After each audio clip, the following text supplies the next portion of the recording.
Hello प्यारे बच्चों, बेटा कक्षा 3 व 4 में हिंदी की राष्ट्रीय उपलब्धि सर्वेक्षण की जो वर्कशीट है उसमें आपका स्वागत है। ये बेटा कक्षा 3 लिखा हुआ है, लेकिन कक्षा 3 व 4 दोनों के लिए यही है। और आज हम कार्यपत्रक 5 व 6 करेंगे। कार्यपत्रक 1, 2, 3, 4 हम पहले कर चुके हैं। इसमें सभी प्रश्नों के उत्तर आप लोगों को दे रखे हैं। वीडियो बनाने का उद्देश्य केवल आप लोगों को समझाना है, ठीक है। हिंदी में क्या होता है बेटा, एक पैराग्राफ दिया होता है जिसको पढ़ के प्रश्नों के उत्तर देते हैं हम, या कविता दी होती है उसको पढ़ के आंसर देते हैं, या फिर आपको चित्र देख के उसको में से प्रश्नों के उत्तर देने होते हैं, ठीक है। आगे बढ़ने से पहले आप सभी से वही एक छोटी सी रिक्वेस्ट है, जो लोग मेरे चैनल पे हैं प्लीज़ मेरे चैनल को सब्सक्राइब कर लीजिए। मेरे चैनल का नाम है प्राइमरी क्लासेस और मेरा नाम है विजयंती रानी, ठीक है। मेरे चैनल का पूरा नाम है प्राइमरी क्लासेस बाय विजयंती रानी। तो सभी बच्चे प्लीज़ चैनल को सब्सक्राइब कर लीजिए, ठीक है। चलिए अब हम अपनी वर्कशीट पे आते हैं। कार्यपत्रक 5 करते हैं, साथ साथ 6 भी करेंगे, एक ही वीडियो में दोनों को करेंगे। नीचे दी गई कहानी पढ़नी है बेटा आपको। पापा अमरूद का पेड़ कितना बड़ा हो गया ना, 7 साल के अमित ने पेड़ को देखते हुए कहा। अमित कोई बच्चा है, उसके घर पे अमरूद का पेड़ लगा हुआ है। वो अपने पापा से कहता है, पापा पेड़ कितना बड़ा हो गया। साथ साथ पता चला वो कितने साल का है, 7 साल का है, ठीक है। हाँ, ऐसा लगता है जैसे कल ही लगाया था, पापा ने तने पर हाथ फेरते हुए बोला। ठीक है, तना मतलब पेड़ का तना, जो पेड़ की खाल होती है, जो जमीन से नीचे ऊपर जहाँ तक टहनियाँ बननी शुरू होती है, वो जो हिस्सा होता है वो तना। और पापा उसको बोलते हैं, हाँ ऐसा ही लग रहा है जैसे कल पेड़ लगाया था और आज बड़ा हो गया, हमें ऐसा लगता है बेटा, ठीक है। आपने मेरे हाथों से लगवाया था ना। अब हमें पता चला पेड़ किसने लगाया था, अमित ने। वो कहता पापा आपने मेरे हाथों से पेड़ लगवाया था। अमित ने खुश होते हुए कहा, हाँ। तो अमित ने जब ये कहा कि आपने मेरे हाथों से लगवाया था, उसके पापा ने क्या कहा, हाँ पापा ने कहा, और हाथ में पकड़ी हुई प्लेट मुंडेर पर रख दी। और पापा ने हाथ में एक प्लेट ले रखी थी जिसको मुंडेर पर रख दिया। प्लेट रखते ही सारे तोते तुरंत पेड़ से निकल आए और अमरूद और मिर्ची कुतर कुतर कर खाने लगे। तो पापा ने कोई प्लेट जो रखी थी उसके अंदर क्या था, अमरूद और मिर्ची। तो जो तोते थे आसपास जो भी छुपे हुए थे वो बाहर निकल आए और अमरूद और मिर्ची खाने लग गए, ठीक है। अब बात करते हैं प्रश्नों की। पैराग्राफ पूरा हो गया। अमित कितने साल का था, 7 साल का। अमित ने किसका पौधा लगाया, अमरूद का, ठीक है। अमित की खुशी का कारण क्या था कि वो जो अमरूद का पेड़ लगाया था वो बड़ा हो गया, ठीक है। तो इसमें दे रखा है तोते अमरूद खा रहे थे, पौधा अब पेड़ बन गया, पेड़ पर अमरूद लगे थे, पापा प्लेट लिख रहे हैं। तो इसका कारण है बेटा, पौधा अब पेड़ बन गया। ढेर सारे तोते का क्या अर्थ है, बहुत सारे तोते। ढेर सारे मतलब बहुत सारे। तोते की तरह डैश भी कुतर कुतर कर खाता है। कौन खाता है कुतर कुतर कर, गाय नहीं, गाय चबाकर खाती है। बकरी भी चबाकर खाती है। गिलहरी खाती है बेटा। लोमड़ी भी खाती है, कुतरती नहीं है। जिसके छोटे छोटे दांत हो ना, चूहा, गिलहरी, ये सब कुतर कर खाते हैं। पूरा कर लीजिए आप इसको। अगला बेटा भाग 2 तालिका को देखकर प्रश्नों के उत्तर देने हैं। पशु का पक्षी का नाम, इन्हें क्यों पालते हैं, मतलब अगर हम घर पे कोई जानवर पालते हैं तो क्यों पालते हैं। कुत्ते को घर की रखवाली के लिए पालते हैं। गाय भैंस से दूध मिलता है, साथ साथ भेड़, बकरी, ऊँटनी, इन सब से भी हमको दूध मिलता है। घोड़ा गाड़ी खींचता है भार या बोझ ढोने के लिए। मुर्गी से हमें अंडा मिलता है। मधुमक्खी से शहद मिलता है। तोता मनोरंजन करता है, तोता आदमी जैसी आवाज़ निकालता है। बैल गाड़ी खींचने के लिए, हल जुताई करने के काम आता है। बकरी से दूध मिलता है। देखिए इन्होंने गाय भैंस से दूध मिलता है, बकरी से दूध मिलता है, मैंने यही बता दिया था आपको, ठीक है। अब प्रश्नों की बात करते हैं। इस तालिका में कितने पशुओं की बात की गई है, 1, 2, 3, 4, 5, 6, 7, 8। कितने पशुओं की बात की गई है, 8 की बात की गई है। देखिए बेटा, तालिका में कितने पशुओं की बात की गई है। इस तालिका में पशु देखिए बेटा कितने हैं। पशु यानी वो जानवर जो 4 पैरों पर चलते हैं, या मतलब जो चलते हैं। 4 पैरों की भी बात छोड़िए, जो चलते हैं, जो जमीन पे रहते हैं, ठीक है। कुत्ता, गाय भैंस, घोड़ा, मुर्गी, बैल, बकरी। तो ये कितने हो गए आपके? ठीक है बेटा, देखिए कुत्ता 1 हो गया, गाय 2, भैंस 3, घोड़ा 4, उसके बाद आपका बैल 5 और बकरी 6। जो 4 पैर वाले होते हैं ना बेटा जानवर, उनको हम पशु बोलेंगे, ठीक है। तो यहाँ पे कितने आए आपके? 6 आ गए। समझ में आई ये बात? घर की रखवाली का काम किसे दिया गया है? कुत्ते को दिया गया है बेटा, ठीक है। किस पशु पक्षी से, मतलब किस किस पशु से हमें दूध मिलता है? हमें गाय, भैंस, बकरी से दूध मिलता है, ठीक है। तो यहाँ पे बकरी और भैंस की जो ऑप्शन है ये वाली ठीक है, ठीक है। अगला है प्रश्न 9, घोड़े और बैल का कौन सा काम एक समान है? देखिए घोड़ा और बैल दोनों गाड़ी खींचते हैं, लेकिन बैल जो हल जुताई भी करता है, लेकिन एक जैसा काम क्या है? गाड़ी खींचना, ठीक है। तोता मनोरंजन कैसे करता है? तोता हमारी नकल करता है, हमारे जैसे बोलता है, तो हमारे मन को बहलाता है। हम तोते से बात करके अच्छा लगता है ना, तो इस तरह से हमारा मनोरंजन होता है, ठीक है। हमारा मन बहलाता है, ठीक है। अगला प्रश्न है बेटा, एक कविता है। मेघ बरसने वाला, मेघ, ये मेघ है बेटा। मेघ यानी बादल, ठीक है। बादल बरसने वाला है, मेरी खिड़की में आ जा तितली। खिड़की, तितली को बुला रहा है बच्चा कि मेरी खिड़की में तू आ जा। बाहर जब पर होंगे गीले, पर यानी पंख, बाहर तुम्हारे जो पंख हैं वो गीले हो जाएंगे। धुल जाएंगे रंग सजीले, जो तुम्हारे पंखों के सुंदर सुंदर रंग हैं वो धुल जाएंगे। झड़ जाएगा फूल, न तुझको बचा सकेगा छोटी तितली। जो फूल है वो झड़ जाएगा तितली, और जो मतलब तितली कहाँ बैठती है? फूलों पे बैठती है ना, तो वो फूल झड़ जाएगा और तुझको बचा नहीं पाएगा, ठीक है। खिड़की में तू आ जा तितली, तितली तू खिड़की में आ जा, ठीक है।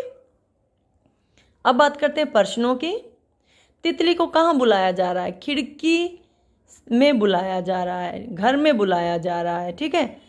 यहाँ पे हमें खिड़की दे रखा है, खिड़की में तू आ जा, तो कहाँ पे बुलाया जा रहा है? खिड़की में। अगला है 12वां, कविता में तितली शब्द कितनी बार आया है? 1, 2, 3, 3 बार आया है बेटा। कितनी बार आया है? 3 बार। मेघ बरसने वाला यानी बारिश आने वाली है। तितली को क्यों बुलाया जा रहा है?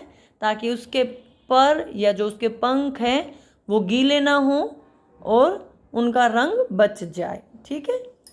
परों का रंग बचाने के लिए, परों को गीला होने से बचाने के लिए। बाहर जब पर होंगे गीले में, पर क्या? पंख। बताया था मैंने आपको, कविता भी पढ़ी थी जब भी। पर यानी पंख। समझ में आ गया सभी को? अब आ गया आपका कार्यपत्रक 6, कक्षा 3 व 4 के लिए। ये भाग 1 में हम पैराग्राफ पढ़ेंगे। नीचे दी गए कहानी के अंश को पढ़िए। हर पेड़ अपनी उपयोगिता या गुणों के कारण जाना जाता है। जितने भी पेड़ हैं बेटा, सभी अपने गुणों के कारण या उनका जो उपयोग है उसके कारण जाने जाते हैं। कुछ पेड़ अपने फूलों के कारण, तो कुछ अपने फलों के कारण जाने जाते हैं।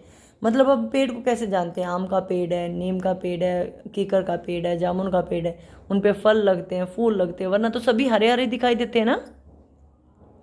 कुछ अपनी लकड़ी की उपयोगिता के लिए, तो कुछ अपने पत्तों या गोंद जैसी चीज़ों के लिए जाने जाते हैं।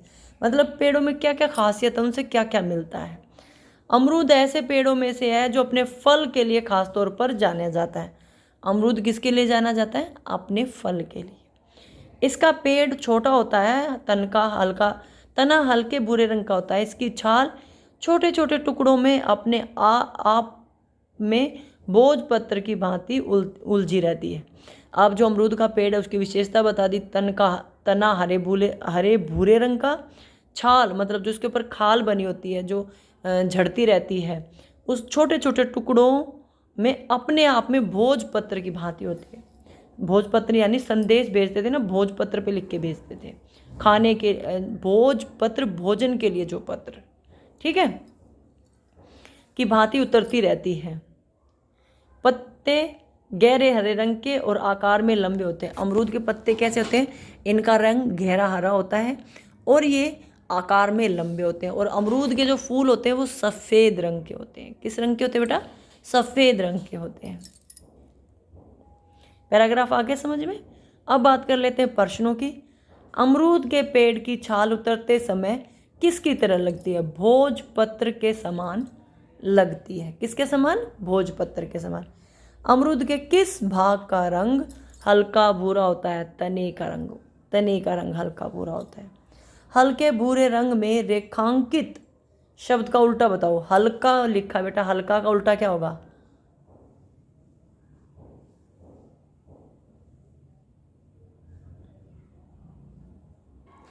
देखिए बेटा, यहाँ पे आपका तीसरा प्रश्न है, हल्के भूरे रंग में रेखांकित शब्द का उल्टे अर्थ वाला शब्द बताना है। देखिए हल्के का यहाँ पे जो अर्थ होगा उल्टा, विपरीत शब्द, विलोम शब्द, वो होगा बेटा गहरा। जो ये है बेटा, ये गलत लिखा हुआ है, फीका नहीं होगा। हल्का तो फीका ही होता है, लेकिन हमें क्या पूछा है? इसका उल्टा पूछा है, विलोम शब्द पूछा है। तो हल्का रंग, जैसे आप कपड़ों में ही बात करें रंगों की, हल्के रंग का कपड़ा या गहरे रंग का कपड़ा, ठीक है, तो इसका क्या होगा? गहरा।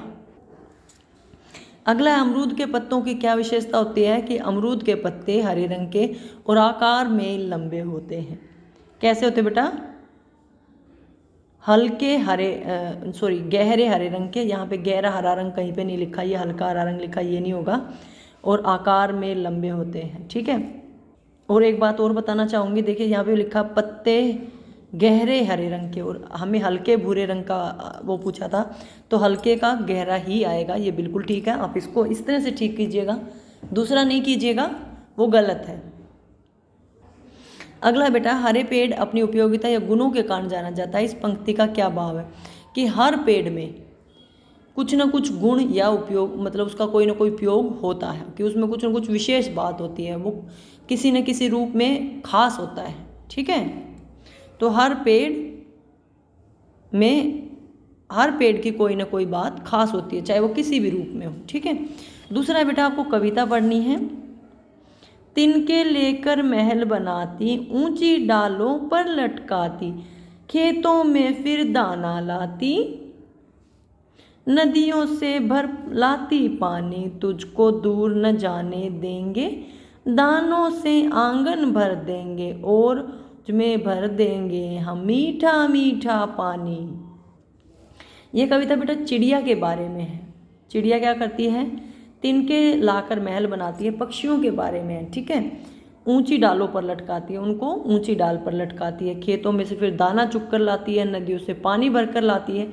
तो उसको कहा जा रहा है कि हम तुझको दूर नहीं जाने देंगे, अपने आंगन में, यानी जो अपने घर का बरामदा है वहाँ पर दाने डाल देंगे, मतलब चिड़िया को बुलाने के लिए वहाँ पर दाने डाल देंगे, और हौज में पानी भर देंगे, मतलब घर में जो एक तरह से टंकी बनी हुई है, जो मिट्टी के ज़मीन के अंदर एक हौद बना हुआ है, उसके अंदर पानी भर देंगे, मीठा मीठा पानी उसके अंदर भर देंगे, ताकि चिड़िया हमारे पास ही रहे, ठीक है। प्रश्न है आपका, तिनके लाकर क्या बनाती है? बताओ। महल बनाती है। जो हमें कविता में दिया गया है वही बताएंगे, क्या बनाती है? महल, ठीक है। ये रहा, महल बनाती है। उसे पानी कहाँ से मिलता है? नदियों से। ये लिखा हो ना, नदियों से पानी लाती। 8वां है, तिनके लाकर महल बनाती में रेखांकित शब्द महल का भाव क्या है? यहाँ पे जो महल है इसका क्या मतलब है? घोंसला। महल थोड़ी बनेगा, महल तो आम इंसान भी नहीं बना पाते, तो चिड़िया कैसे बना पाएगी, ठीक है। तो क्या बनाती है? घोंसला बनाती है, वो उसके लिए महल के जैसा ही है। अगला, यह कविता किसके बारे में? ये कविता चिड़िया के बारे में मैंने आपको बताया।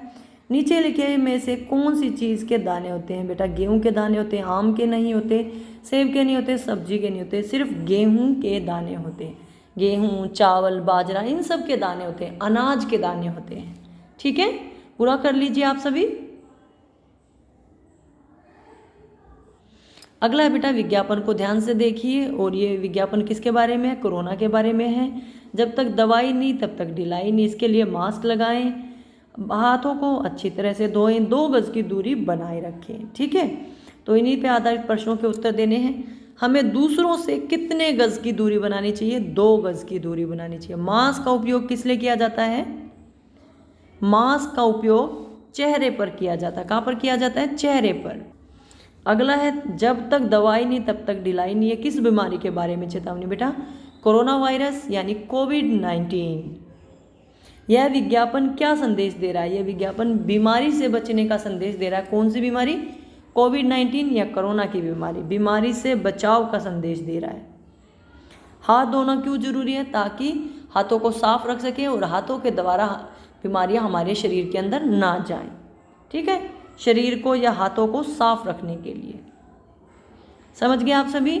यहाँ पे आपकी दोनों वर्कशीट कंप्लीट हो गई हैं। कार्यपत्रक 5 और कार्यपत्रक 6 ये कक्षा 3 व 4 के लिए था। उम्मीद करती हूँ सभी प्रश्न आपको समझ में आ गए होंगे। वीडियो अच्छी लगे तो लाइक कर देना, चैनल को सब्सक्राइब कर लेना। वीडियो देखने के लिए आपका बहुत बहुत धन्यवाद।